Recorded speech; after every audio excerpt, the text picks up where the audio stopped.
नमस्कार साथियों, आप सभी लोगों का मेरे YouTube channel criminal law with Parveen Rathi में हार्दिक स्वागत है। साथियों, आज हम बहुत ही महत्वपूर्ण विषय पर बात करेंगे कि क्रिमिनल रिवीजन होती क्या है, किस न्यायालय में इसका आवेदन कर सकते हैं, कितने दिनों के भीतर। आज इसके बारे में हम थोड़ा सा अध्ययन करेंगे कि क्रिमिनल रिवीजन होती क्या है। साथियों, जैसे कई बार कोई आपराधिक मुकदमा किसी और न्यायालय में चल रहा होता है, किसी या सेशन कोर्ट में चल रहा होता है या मजिस्ट्रेट कोर्ट में चल रहा होता है कोई आपराधिक मामला, और उस आपराधिक मामले के दौरान न्यायालय द्वारा कार्रवाई के बीच में कोई आदेश पारित किया जाता है, यानी कोई आदेश हो, कोई निष्कर्ष हो या कोई दंडादेश हो, और वो जब पारित किया जाता है उसमें कुछ गलतियां रह जाती हैं विधि के संबंध में। उसमें यदि कुछ गलतियां रह गई विधि के संबंध में, तो उन गलतियों को सुधारने के लिए हम क्रिमिनल रिवीजन कर सकते हैं उसके ऊपरी अदालत में। तो ये क्रिमिनल रिवीजन हुई। साथियों, क्रिमिनल रिवीजन आमतौर पर किस चीज की जाती है कि जब न्यायालय द्वारा कोई आदेश दिया जाता है तो उसकी जो वैधता होती है, शुद्धता होती है, औचित्य होता है, इन तीनों चीजों को देखा जाता है कि उसमें उसकी वैधता क्या है और शुद्धता क्या है और औचित्य क्या है, ये देखा जाएगा रिविजनल कोर्ट द्वारा। और जो भी इस आदेश से, जो अवर न्यायालय द्वारा आदेश किया गया है, इस आदेश से व्यथित व्यक्ति है वो धारा 438 BNS के तहत क्रिमिनल रिवीजन कर सकता है। और क्रिमिनल रिवीजन कौन से न्यायालय में होगी? तो यदि मजिस्ट्रेट कोर्ट ने कोई आदेश दिया है तो उसकी क्रिमिनल रिवीजन होगी सेशन न्यायालय में। और सेशन न्यायालय ने अगर कोई वो किया है, कोई आदेश दिया है, और उसकी क्रिमिनल रिवीजन होगी उच्च न्यायालय में। तो यहाँ से दो चीजें निश्चित हो गई कि जो क्रिमिनल रिवीजन की पावर है वो किसको मिली है? सेशन न्यायालय और उच्च न्यायालय को। इन दोनों न्यायालय को क्रिमिनल रिवीजन की पावर मिली हुई है। अब बात आता है कि जब आपके विरुद्ध कोई आदेश होता है तो क्रिमिनल रिवीजन हम कितने दिनों के भीतर डाल सकते हैं। तो जो यहाँ पे समय है, क्रिमिनल रिवीजन हम 90 दिनों के भीतर डाल सकते हैं। 90 दिनों के भीतर हम क्रिमिनल रिवीजन डाल सकते हैं। 90 दिनों के बाद भी डाल सकते हैं। परिसीमन अधिनियम में बताया गया है, जो परिसीमन अधिनियम का 161वां सेक्शन है, उसमें बताया गया है कि हम क्रिमिनल रिवीजन 90 दिनों के भीतर हमें डालनी होगी। यदि किसी कारणवश हमें देरी हो जाती है, हम 92 दिन या कितने भी दिन बाद, 93 दिन, इन दिनों में भी हम क्रिमिनल रिवीजन डाल सकते हैं। लेकिन हमें परिसीमा अधिनियम का एक सेक्शन है, सेक्शन 5, उसका भी एक आवेदन देना पड़ेगा न्यायालय को जहां हमने क्रिमिनल रिवीजन दी है। यदि न्यायालय को लगता है सेक्शन 5 में इनके जो क्रिमिनल रिवीजन के देरी के कारण है वो माफी योग्य है, तो हमारी क्रिमिनल रिवीजन 90 दिनों के बाद भी एक्सेप्ट हो सकती है। यानी आपको एक सेक्शन 5 का भी आवेदन देना पड़ेगा जहां न्यायालय देखेगा कि इसमें सेक्शन 5 में आपको देरी के कारण लिखने होंगे कि क्यों हमें देरी हुई। अब बात आती है कि इसकी प्रकृति क्या होती है क्रिमिनल रिवीजन की।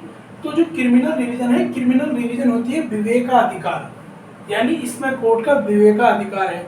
जैसे हमने अपील में पढ़ा था, अपील क्या है? अपील व्यक्ति का विधिक अधिकार है, और जबकि जो क्रिमिनल रिवीजन है वो न्यायालय का विवेकाधिकार है। न्यायालय उस रिवीजन को चाहे तो एडमिशन पे ही खारिज भी कर सकता है, जबकि अपील में ऐसा नहीं होता। अपील में व्यक्ति का विधिक अधिकार है, न्यायालय उसे एडमिशन पे खारिज नहीं कर सकता है। तो प्रकृति क्या है इसकी विवेकाधिकार है, क्योंकि न्यायालय को देखना है, क्योंकि यहाँ पे कोर्ट को ये देखना है कि जो अवर न्यायालय द्वारा आदेश पारित किया गया है या किसी निष्कर्ष को दिया गया है या कोई दंडादेश दिया गया है, वो प्रथम दृष्टया विधि के रूप में कोई उल्लंघन करता है या नहीं करता है, ये देखना यहाँ पे जरूरी है। अगर वो उल्लंघन नहीं करता है तो ये यहीं पे जो एडमिशन पे है आपकी रिवीजन खारिज हो सकती है। तो ये क्या है? न्यायालय के विवेकाधिकार शक्तियां हैं। अब बात आती है कि जब एक बार आप क्रिमिनल रिवीजन में जाएंगे तो न्यायालय क्या करेंगे? जो जिनके पास शक्तियां हैं, सेशन न्यायालय और उच्च न्यायालय, तो वो क्या कर सकते हैं जब एक बार आप क्रिमिनल रिवीजन में जाएंगे? तो जब आप क्रिमिनल रिवीजन में जाएंगे तो यहाँ पे वो क्या कर सकते हैं कि जो अवर न्यायालय है उसका रिकॉर्ड मंगा सकते हैं, रिकॉर्ड मंगा सकते हैं, और मजिस्ट्रेट को अतिरिक्त जांच के आदेश दे सकते हैं या उसके आदेश को वापस कर सकते हैं। ये क्या है? इन दो न्यायालयों की शक्तियां हैं। यहाँ पे एक चीज और है कि यदि आप किसी क्रिमिनल डिवीजन में सेशन न्यायालय में गए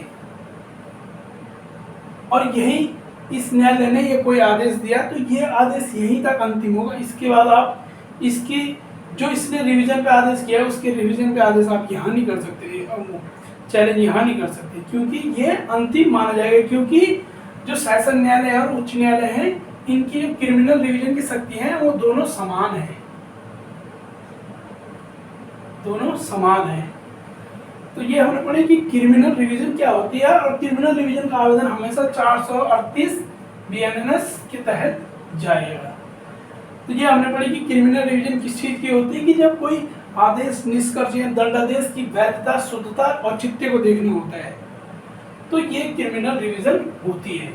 यहाँ पे इसको आमतौर पर बोल सकते हैं कि ऊपरी न्यायालय द्वारा निचले न्यायालय को परीक्षण करना, यानी उनके कार्यों को देखना कि वो नियमित तरीके से हैं या नहीं है, ये क्रिमिनल रिवीजन होती है। ये भी हमने पढ़ा कि इसकी शक्तियाँ किसको है, सेशन न्यायालय और उच्च न्यायालय को।